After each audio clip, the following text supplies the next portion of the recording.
Udah lama SSD ini di request tapi baru kesampaian ngetes sekarang. Silicon Power.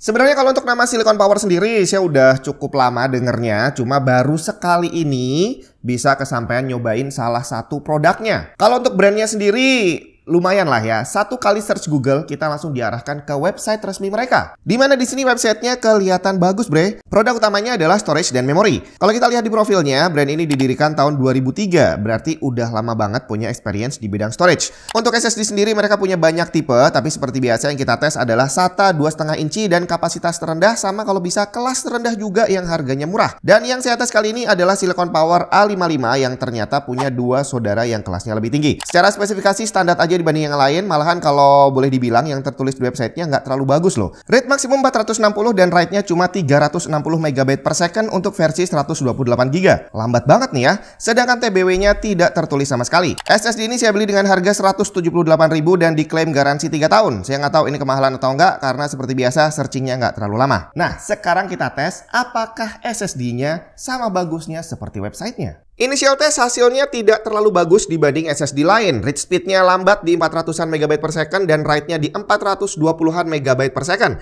Dengan standar SSD SATA lain udah bisa 500 lebih. Silicon Power ini ketinggalan secara speednya, tinggal gimana endurance-nya.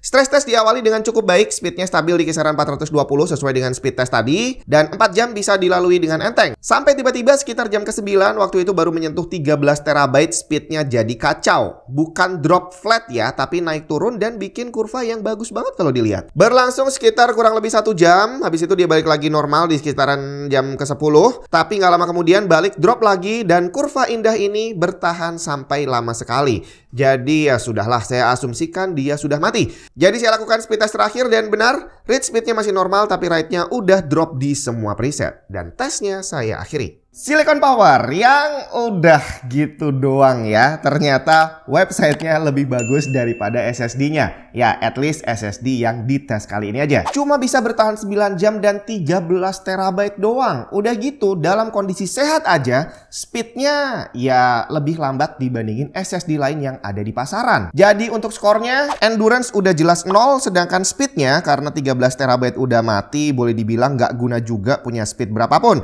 Jadi kasih 0 aja lah ya. Dan ini adalah SSD ketiga yang dapat skor sempurna 0. Dan jadikan pelajaran bahwa angka kondisi health berapa persen pun yang kamu lihat di software itu tidak menunjukkan kondisi kesehatan storage drive sama sekali. Terutama SSD yang bisa mati kapan aja. Jadi rajin-rajin backup data penting kamu. Kita ketemu lagi minggu depan.